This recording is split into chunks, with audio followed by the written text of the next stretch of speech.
अस्सलाम वालेकुम, मैं हूं रेहान तारिक और आप देख रहे हैं दास्ताक। साबिक army chief general retired Qamar Javed Bajwa के सीनियर सहाफ़ी को दिए गए बयान 6 सुर्खियों में है। साबिक आर्मी चीफ की खबर इसलिए भी जगह बना रही है कि वो वाहिद शख्सियत है जिन पर एक नहीं बल्कि दो हुकूमतें गिराने का इल्ज़ाम लगाया जाता है, और वो दोनों जमातें जिन्होंने उनकी तरफ से किसी वक्त फ़ायदा और किसी वक्त नुकसान पहुँचाया, वो दोनों उनके बारे में अब मनफी ख्यालात रखती हैं। यही वजह है कि उन्होंने पहले भी सहाफ़ियों के ज़रिए अपनी सफाइयाँ दी और अब भी 2 सीनियर सहाफ़ियों को कसम उठाकर 3 बातों की क्लैरिटी देने की कोशिश की। उन्होंने इंकशाफ किया कि उनका साबिक वज़ीर आज़म नवाज शरीफ की तबीयत नासाजी के दौरान लंदन भिजवाने में कोई अमल दखल नहीं था। वो ये भी कहते हैं कि उन्होंने अपनी दूसरी एक्सटेंशन के लिए मुस्लिम लीग नून समेत किसी भी सियासी जमात को मजबूर नहीं किया और ऐसी किसी भी कोशिश का वो हिस्सा नहीं थे। वो ये कहते हैं कि तहरीक इंसाफ की हुकूमत के खिलाफ अदम एतमाद में उनका कोई अमल दखल नहीं था। ये तीनों इंकशाफात इसलिए भी दिलचस्प हैं कि उनकी बातों पर न सिर्फ शुकूक व शुबहात का इजहार किया जा रहा है, बल्कि वो अफराद जिनके साथ वो बराह रास्त राब्ते में थे, वो उनके हर मामले में किरदार अदा करने पर खुलकर बातें कर रहे हैं। वो आज भी अपने मौक़िफ़ पर कायम है। ख्वाजा आसिफ जो किसी वक्त वज़ीर दिफा थे, वो मुतअद्दिद मौक़े पर यह एतराफ़ करते रहे कि उनकी जमात पर जनरल रिटायर्ड कमर जावेद बाजवा को एक्सटेंशन में हिमायत करने के लिए दबाव डाला गया। ख्वाजा आसिफ आज भी अपनी बातों पर कायम है और इस बात का बरमला इजहार कर रहे हैं कि जो उन्होंने कहा वो दुरुस्त था। इसी तरह मुस्लिम लीग नून के रहनुमा मोहम्मद ज़ुबैर भी कमर जावेद बाजवा के इन इंकशाफात की नफ़ी करते हैं। मोहम्मद ज़ुबैर वही हैं जिन्होंने ये एतराफ़ किया था कि मरियम नवाज शरीफ और नवाज शरीफ को रिलीफ दिलाने में उनका बुनियादी किरदार था, और वो इस मुताल्लिक़ मुतअद्दिद बार जनरल रिटायर्ड कमर जावेद बाजवा से मुलाकातें करते रहे। मोहम्मद ज़ुबैर को बाद में इन्हीं खिदमात पर नवाज शरीफ का तर्जुमान भी बनाया गया था। ये वही दिन थे जब जनरल रिटायर्ड कमर जावेद बाजवा की एक्सटेंशन के मामलात भी चल रहे थे। मोहम्मद ज़ुबैर अब भी अपनी बातों पर कायम है और साबिक आर्मी चीफ के दावों की नफ़ी कर रहा है। अब ये तो नून लीग के कुछ किरदार हैं जो साबिक आर्मी चीफ पर तनकीद कर रहे हैं, जबकि तहरीक इंसाफ मुस्लिम लीग नून से ज़्यादा बढ़ चढ़ कर साबिक आर्मी चीफ पर तनकीद भी करती है और उनको तमाम तर सियासी अदम इस्तेहकाम का जिम्मेदार भी गर्दानती है। दूसरी जानिब नून लीग का मौक़िफ़ अपनी जगह पर है। साबिक आर्मी चीफ ने उनको नुकसान पहुँचाया है, इस हवाले से मियाँ नवाज शरीफ ने तो बराह रास्त नाम लेकर गुजरावाला जलसे में उस वक्त के army chief general Qamar Javed Bajwa को ख़ुद ये कहा था कि उनकी हुकूमत गिराने के तमाम तर ज़िम्मेदार जनरल रिटायर्ड कमर जावेद बाजवा साहब हैं। और इस हवाले से ये बात भी अपनी जगह पर कि अब वो क्लैरिफिकेशन सिर्फ एक सहाफ़ी के ज़रिए नहीं बल्कि मुतअद्दिद बार मुतअद्दिद एंकर्स के ज़रिए से, जर्नलिस्ट के ज़रिए से अपनी वजाहतें दे रहे हैं। और अब भी जो वजाहत उन्होंने दी है, उन्होंने जिस अंदाज़ में ये वजाहत देने की कोशिश की है, वो कुरान पाक पे हल्फ लेके हलफन कह रहे हैं कि उन्होंने ये सब नहीं किया, कसम उठाने को तैयार हैं। वो अपनी वालदा मोहतरमा मरहुमा की कसम देने को तैयार हैं। यानी इस अंदाज़ में, जिस अंदाज़ में जनरल बाजवा ये बातें कर रहे हैं, सवाल तो और बहुत सारे उभरते हैं कि अभी उनको ये वजाहतें क्यों देनी पड़ रही हैं, उनका इरादा क्या है और क्या आने वाले दिनों में क्या कोई वो प्रेस कॉन्फ्रेंस करने का इरादा भी रखते हैं। इस सारे मामले पर बात करेंगे। इस वक्त सीनियर तजियाकार अब्दुल्ला गुल साहब ने भी ज्वाइन किया है। अस्सलाम वालेकुम अब्दुल्ला गुल साहब, बहुत बहुत शुक्रिया आपके वक्त के लिए। सबसे पहले तो यकीनन शाबी साहब जो कह रहे हैं, सीनियर जर्नलिस्ट हैं, मोतबर सहाफ़ी हैं, उनके साथ बाजवा साहब की मुलाकात हुई, इसका अहवाल उन्होंने सामने रख दिया और बाजवा साहब जो कुछ कह रहे हैं वो कहते हैं कि तमाम हुकूमतों के साथ उन्होंने उनकी मावनत की, establishment was very much hands in hands with them. किसी हुकूमत को गिराने का जो इल्ज़ाम उन पर लगाया जाता है वो बेबुनियाद है, और फिर जो नवाज शरीफ को बाहर भिजवाने का इल्ज़ाम है या इमरान खान की हुकूमत गिराने का इल्ज़ाम है, उस पर उनका कोई अमल दखल नहीं था और वो कुरान पाक पे हल्फ देने को तैयार है। अब इस तरह की ये जो गवाहियाँ जनरल बाजवा दे रहे हैं, सबसे पहले तो मेरा बड़ा सादा सा सवाल है, ये क्यों देनी पड़ रही हैं, ये वजाहतें क्यों दे रहे हैं, ये तरदीदें क्यों जारी करनी पड़ रही हैं?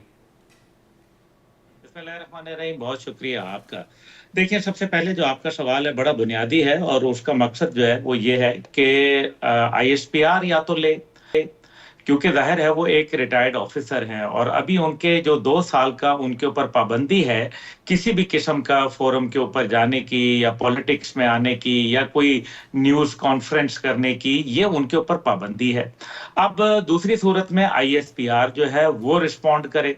ISPR रिस्पॉन्ड कर इसलिए नहीं सक रही फिलहाल क्योंकि इस टाइम पे ऑलरेडी जो एक माहौल बना दिया गया है, गंद का माहौल पाकिस्तान के अंदर, जिसके अंदर मुस्तकिल अफवाज अफवाज पाकिस्तान को एक खास मकसद के तहत जो है वो निशाना बनाया जा रहा है, और इसी सिलसिले की कड़ी जो है वो जनरल बाजवा भी हैं उसमें।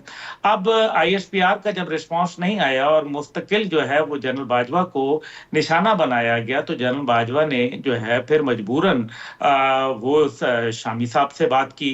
शामी साहब कोई उनके लिए नए आदमी नहीं है, इसके पहले वो बतौर आर्मी चीफ जो है जब वो 6 साल की मुद्दत में रहे तो उनकी मुतअद्दिद मुलाकातें हुई शामी साहब से। मैंने बल्कि उनके साहबजादे के वलीमे के ऊपर शामी साहब को भी देखा, और जनरल बाजवा सिर्फ शामी साहब से ही नहीं बल्कि मेरे साथ भी जनरल बाजवा की इस सिलसिले में बात हुई, और उन्होंने मुझे पूरी तफसील जो है वो बताई कि किस तरीके से ना एक्सटेंशन के अंदर उनका कोई इल्म था और ना ही उनको जो है वो नवाज शरीफ साहब की हुकूमत के गिराने में या उनको जो है वो खत्म करने में कोई किरदार, या मतलब इमरान खान को करने में।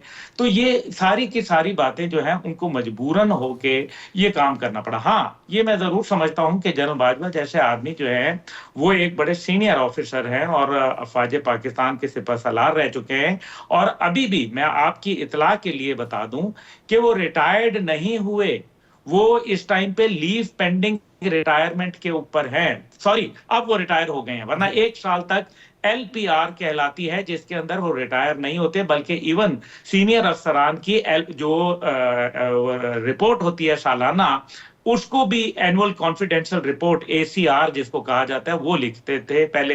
तो इसलिए जनरल बाजवा के ऊपर जो इल्जामात हैं, तो वो रिटायर्ड आर्मी चीफ है, लेकिन बात बड़ी इंपॉर्टेंट है ना सर कि काउंटर के तौर पर जो रिबटल दे रहा है वो कोई और नहीं है। उनके बयानात की तर्दीद आज भी डंके की चोट पर कोई और नहीं कर रहा बल्कि मुल्क का वजीर दिफा कर रहा है। ख्वाजा आसिफ साहब कह रहे हैं और बरमला कह रहे हैं। देखिए, ख्वाजा आसिफ साहब का तो आपको मालूम है कि ख्वाजा आसिफ साहब जो है वो क्या बात करते हैं, किस तरीके से चलते हैं। ख्वाजा आसिफ साहब को तो आप रह नहीं दें, मेरे ख्याल में उनका तो रिबटल का ये आलम है कि जब इंडिया का राजनाथ सिंह जो कि दिफाई मिनिस्टर है, और वो जब स्टोरी ब्रेक होती है गार्डियन अखबार के अंदर के इंडियन इन्वॉल्व हैं पाकिस्तान के अंदर एक्स्ट्रा जुडिशियल किलिंग के लिए, तो राजनाथ सिंह का अगले दिन बयान आ जाता है टीवी के ऊपर और वो कहता है हाँ हम ये करते हैं, और बाकायदा वजीर आजम की हिदायत पे करते हैं। उसके ऊपर ख्वाजा आसिफ बजाय इसके कि उसको आलमी अदालत इंसाफ में घसीटें या वहां हमारे जो वजारत खारजा है वो बुला के उनके सफीर के साथ एहतजाज करे, वो कहते हैं कि नहीं ये इनका सियासी बयानिया है। मैं तो ख्वाजा साहब के ऊपर हैरान हूं, आफरीन है ऐसे। लेकिन अब्दुल्ला गुल साहब, ये जो पर्टिकुलर मैटर है बाजवा साहब वाला, अब ये तो जाहिर है इसका ताल्लुक पाक फौज के साथ है। पाक फौज के साबिका आर्मी चीफ है और जाहिर है चीफ को प्रोटेक्ट करती है फौज करती है, और फिर जाहिर है डिफेंस मिनिस्टर जिस पोस्ट के ऊपर ख्वाजा आसिफ साहब इस वक्त बैठे हुए हैं वो एक रिस्पॉन्सिबल पोजीशन पर है, और उस पोजीशन पर रहते हुए उनका बार बार ये कहना कि मैं अभी भी जो है वो बाजवा साहब को चैलेंज करता हूं कि किसी भी फोरम पे आके मेरे साथ डिबेट कर ले, तो ये बहुत मानी खेज नहीं है? ये आपको लगता है कि गैर अहम बात है?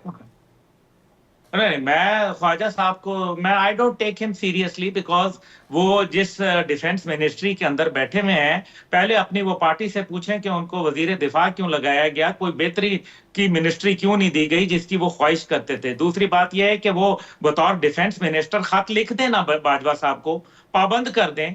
आए अगर वो ये बाजवा साहब को चैलेंज कर रहे हैं तो मैं भी चैलेंज कर रहा हूं उनको, ख्वाजा आसिफ साहब को चैलेंज करता हूं कि आए वो डिफेंस मिनिस्टर के तौर पर खत लिखें कोर ऑफ रिटायर्ड ऑफिसर्स को, और समन करें जनरल बाजवा को, और अपनी मर्जी के फोरम के ऊपर बकायदा एक आप अदालत लगाएं और एक कोर्ट ऑफ इंक्वायरी बुला लें। क्यों नहीं ख्वाजा आसिफ साहब ये कर लेते? इसमें तो कोई बुरी बात नहीं है।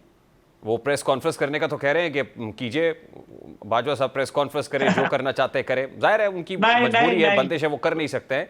तो क्या वजह है, आपको क्या वजह दिखाई देती है ख्वाजा साहब ये बात क्यों कर रहे हैं? ख्वाजा आसिफ साहब का इसमें क्या इंटरेस्ट है? प्रॉब्लम्स ये हैं कि सियासतदानों की जब जाती रंजिशें होती हैं तो उसके ऊपर उनको जो है प्रॉब्लम्स शुरू हो जाती हैं। तो ख्वाजा आसिफ साहब ये भी बता देना कि वो क्या क्या मुराद जो है जनरल बाजवा से लेते रहे, वो कब कब उनसे मिलते रहे जब वो आर्मी चीफ थे, किस तरह से मिलते रहे।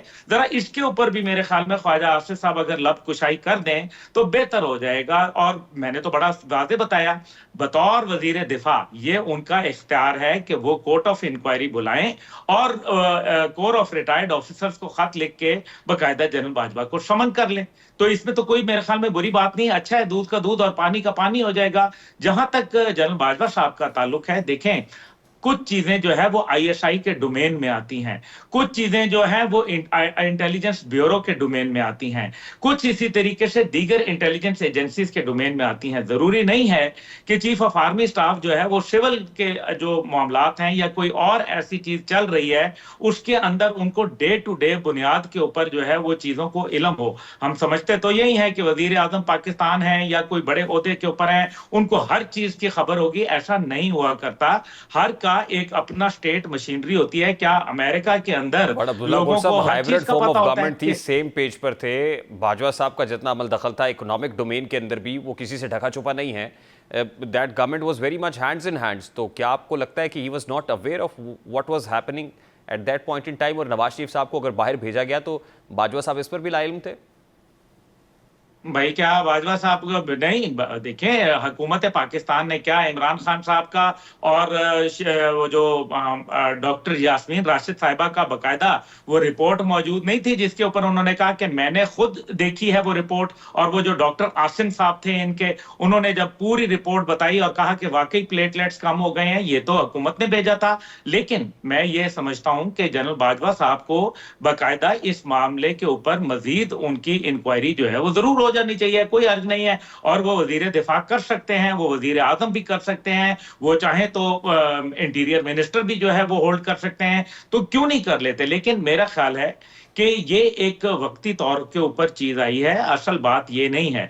असल बात ये है कि हमें ये देखना है कि क्या state with in a state नाम की भी कोई चीज वहां मौजूद थी, क्या कोई ऐसे लोग मौजूद थे जो दरमियान में जनरल बाजवा को भी बाईपास कर रहे थे, क्या कोई ऐसे अनासर हुकूमत के अंदर थे जो कुछ और मजबूत ताकतवर हलकों के साथ मिलके जनरल बाजवा को गाफिल रखे हुए थे। बहरहाल बेहतर यह है कि मैं ना जनरल बाजवा का तर्जुमान हूं, लेकिन जो मैं उनकी शख्सियत को जानता हूं, जी प्लीज कंप्लीट कीजिएगा आप। जी, मैं जो उनकी शख्सियत को जानता हूं, मेरा ख्याल है कि जनरल बाजवा खुले डुल्ले आदमी है और उनको इस तरीके से कस्में उठानी नहीं चाहिए थी। मैं ये जाती तौर पे समझता हूं और मैं इसका इजहार जरूर उनसे जब भी मिला तो मैं जरूर करूंगा। मेरा ख्याल है वो एक साबिक चीफ ऑफ आर्मी स्टाफ का यही कहना कि मेरा इससे कोई ताल्लुक नहीं है, मेरे ख्याल में यही मोर देन सफिशिएंट है। और अगर ऐसा बहुत है तो मेरे ख्याल में अपने लॉयर के जरिए जो है वो ऐसा कोई काम करवा लेते तो वो शायद बेहतर होता।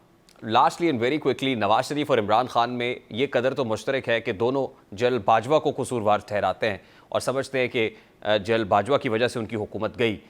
तो क्या वजह है कि आज भी वो बाजवा साहब जो कहते थे कि वो गुमनामी में चले जाएंगे, वो गुमनामी में नहीं जा पा रहे? क्या अंडर प्रेशर है, कोई इस हवाले से दबाव महसूस कर रहे हैं कि वो किसी की वसातत से बिलवास्ता जो है वो पैगामात पहुँचा रहे हैं पब्लिक डोमेन में?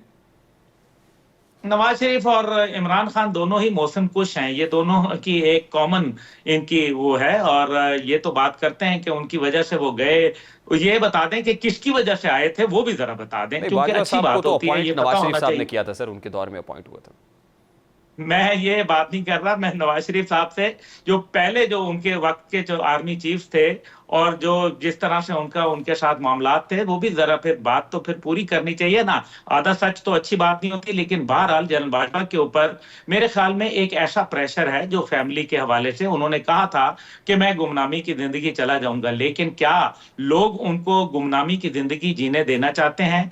क्योंकि मुस्तकिल इल्जामात की बौछार जो है वो तो दूसरी तरफ से आ रही है, जनरल बाजवा की जानिब से तो इनिशिएटिव नहीं लिया गया मेरे ख्याल में इस बात का। बहुत बहुत शुक्रिया अब्दुल्ला गुल साहब आपके वक्त के लिए।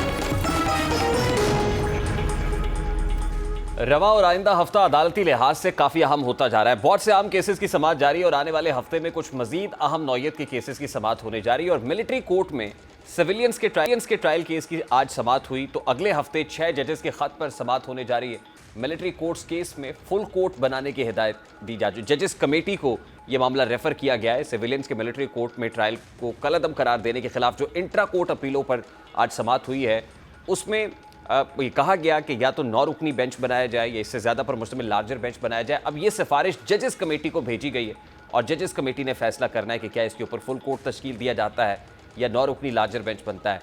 6 जजेस के खत पर अजखुद नोटिस केस के समाअत में जल्द ही इम्कान है कि उसमें भी फुल कोर्ट तश्कील दिया जा सकता है। 29 अप्रैल को अब ये समाअत रिज्यूम होने जा रही है।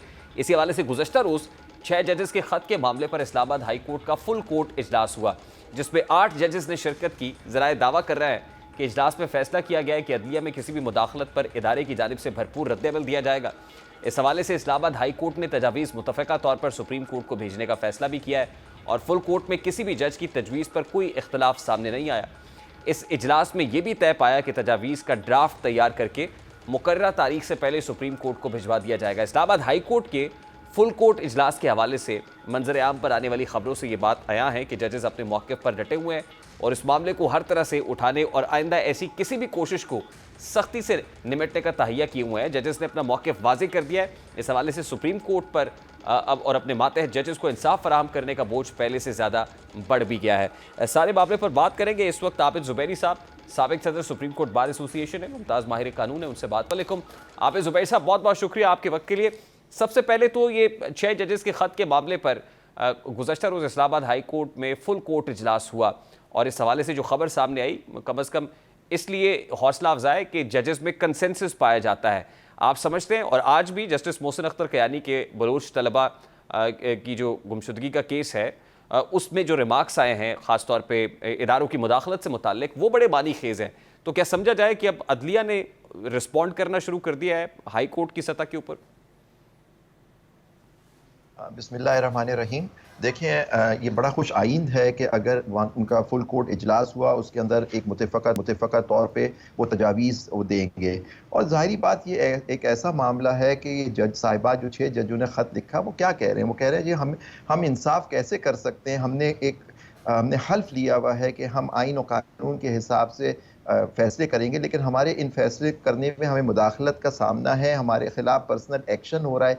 तो इसको किस तरह से रोका जाए और उसको इंस्टीट्यूशनल लेवल पे, क्योंकि देखिए हर जज के पास कंटेम्प्ट की पावर तो होती है कि वो अगर कोई उसकी केस में मुदाखलत करे या कोई गलत काम करे उसकी अदालत में, अदालत के बाहर, तो कंटेम्प्ट का नोटिस भी दे सकता है। लेकिन ये ऐसा मामला है कि ये इसके बहुत गहरे असर हैं कि जहाँ से ये कहाँ से ऑर्डर आता है कि जजों को अपनी मर्जी से फैसले करवाए जाएँ। तो ये सारी चीज़ें बहुत ख़ास है। और ये 29 तारीख कुछ हम भी कुछ मैं भी इंक्लूडिंग माई सेल्फ, हम 6 मेंबरान हैं पाकिस्तान बार काउंसिल, हमने भी एक दरख्वास्त दी हुई है इंटरवीनर की उस 29 तारीख को जो केस लगा हुआ है। और हमने यही बात की है कि जी इसमें कोई कमीशन की बात, एग्जेक्टिव कमीशन नहीं होना चाहिए, बल्कि इसको सुप्रीम कोर्ट की लेवल पे ही फैसला होना चाहिए और इस मदाखलत को रोका जाए। उसको रोकने के लिए जो लोग इसके मुर्तकिब पाए गए हैं उनके खिलाफ एक्शन होना चाहिए कानून के हिसाब से। तो ये सारी बातें हमने लिख के सुप्रीम कोर्ट में अपनी अर्जी भी दाखिल कर दी है। तो ये देखिए इसका बहुत तो इसके बाद आप क्या देख रहे हैं? क्या सुप्रीम कोर्ट ऑफ पाकिस्तान को फुल कोर्ट तश्कील दे सकती है इस मैटर पर?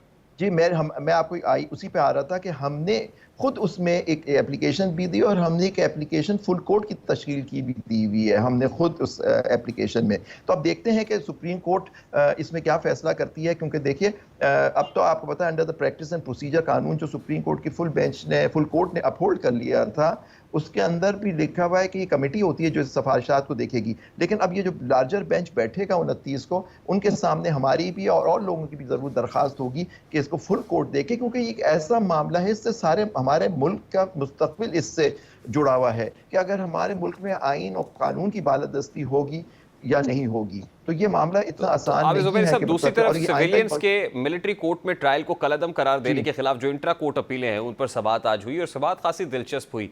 आज वहां पर भी 9 रुकनी लार्जर बेंच या फिर फुल कोर्ट बनाने का मुतालबा किया गया और अल्टीमेटली इस मुतालबे को यानी दरखास्त को मंजूर करते हुए जजेस कमेटी को मैटर भिजवा दिया गया है। तो इस मैटर में भी आप फुल कोर्ट बनता हुआ देख रहे हैं? आपको याद होगा कि मैं उस वक्त सदर था सुप्रीम कोर्ट बार का, हमने भी मिलिट्री कोर्ट्स को चेक कि मिलिट्री कोर्ट्स में नहीं होता और हमारी परमिशन अलाउ की थी 5 बेंच ने, आपको याद होगा सर।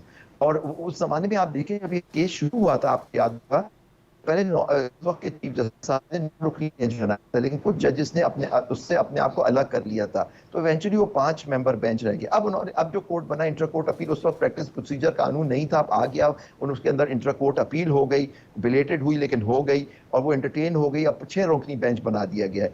बात यह है कि जी ये ऐसा मामला है कि इसके अंदर भी हमारा आईन और कानून की बालादस्ती की बात है। मैं तो समझता हूँ कि इसके अंदर फुल कोर्ट होना चाहिए, और बिल्कुल आज जो एप्लीकेशन हुई है, मैं भी अभी वकील हूँ, इसके अंदर इंट्रा कोर्ट अपील्स में कुछ हमारे मेमोरान हैं जिनको मैं रिप्रेजेंट कर रहा हूँ, और इसमें बिल्कुल फुल कोर्ट होना चाहिए। और मैं समझता हूँ कि चीफ जस्टिस साहब की सरबराही में होना चाहिए, क्योंकि वो अभी इस बेंच का हिस्सा नहीं है। तो मैं समझता हूँ कि इसके अंदर भी फुल कोर्ट। अब देखना है कि मामला अगर उन्होंने आज वहां भेजा कमेटी के अंदर, तो कमेटी क्या सिफारिश देती है, मांगने के बाद ये वापस कहती है कि आप खुद फैसला करें। इस 5-6 आज अबूजर सुल्तान न्याजी साहब ने भी यही दरखास्त की कि खुद chief justice of Pakistan justice Qazi Faez Isa को इस बेंच में शामिल होना चाहिए।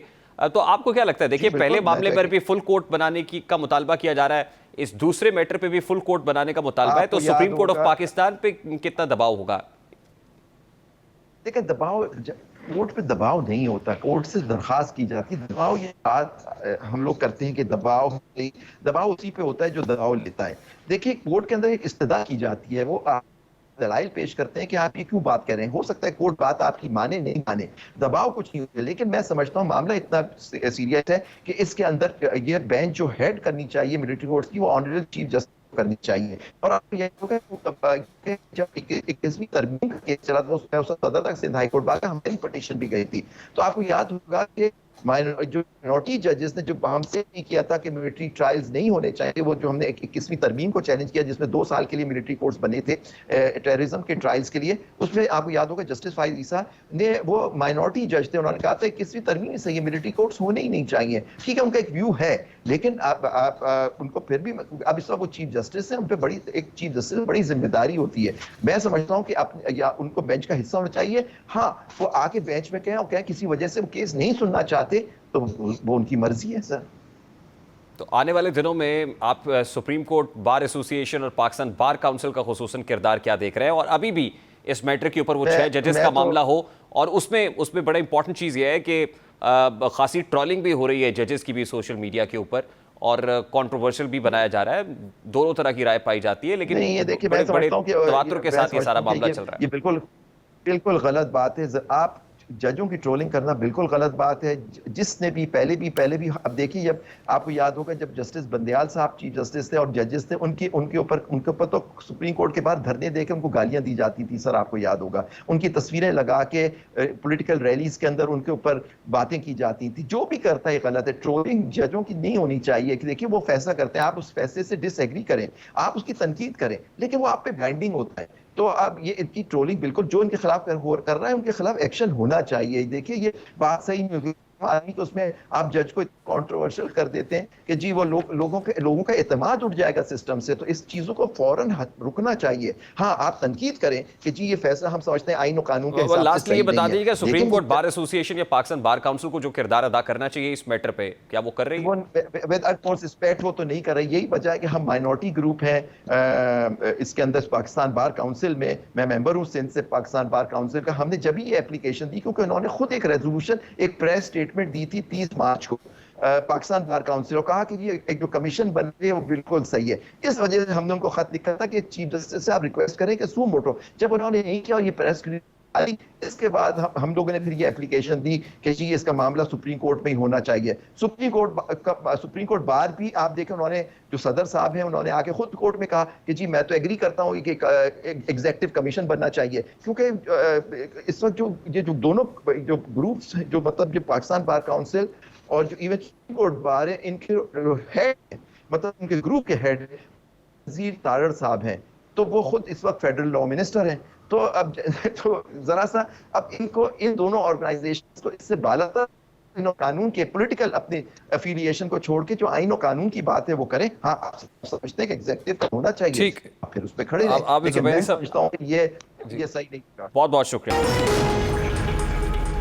ऐसे हमारे माशरे की बेहिसी कहें या अशराफिया की उजारादारी, आज हमारा किसान खार हो रहा है। एहतजाज पर सड़कों पर दरबदर हो रहा है। ज़मीनी हक़ाइक़ यह है कि पोल्ट्री फार्मर्स अशराफिया से मुंसलिक 4 किलो मुर्गी की कीमत और किसान की 6 माह की मेहनत यानी 40 किलो गंदम की कीमत आज एक बराबर हो चुकी है। इसी नाइंसाफ़ी और हुकूमत की जानिब से गंदम की सपोर्ट प्राइस कीमत पिछले बरस के मुताबिक रखने पर आज हमारे किसान सरापा एहतजाज हैं। हुकूमत की जानिब से अब तक गंदम की खरीदारी शुरू न किए जाने पर गुज़श्ता रोज़ खानेवाल के किसान सरापा एहतजाज थे, तो आज मुल्तान में भी इसी किस्म के मनाजिर देखने को मिले। खानेवाल के किसानों ने कल डीसी ऑफिस का घेराव किया, रैली निकाली और एहतजाज के दौरान 29 मई को लाहौर में एहतजाज करने का ऐलान किया। किसान इत्तेहाद के चेयरमैन ने इस हवाले से क्या कहा, जरा उसकी एक झलक आपके सामने रखता है। नई हुकूमत थी, गंदम की ख़रीदारी उनका पहला टेस्ट केस था जिसमें वो बुरी तरह फ्लॉप हुए हैं, जिसमें उनकी इनकम्पिटेंसी बुरी तरह एक्सपोज हुई है। हम 29 अप्रैल को भरपूर ताकत के साथ पंजाब असम्बली लाहौर में जाके अपना एहतजाज रिकॉर्ड करवाएंगे। दूसरी जानिब जनूबी पंजाब में मुकर्ररा तारीख गुजर जाने के बावजूद बारदाने की तकसीम शुरू नहीं हो सकी। यही वो नाक़िस हिकमत अमली है जिस पर किसान सरापा एहतजाज है और इसी के बाइस ही वो गंदम औने पौने दामों बेचने पर मजबूर हैं।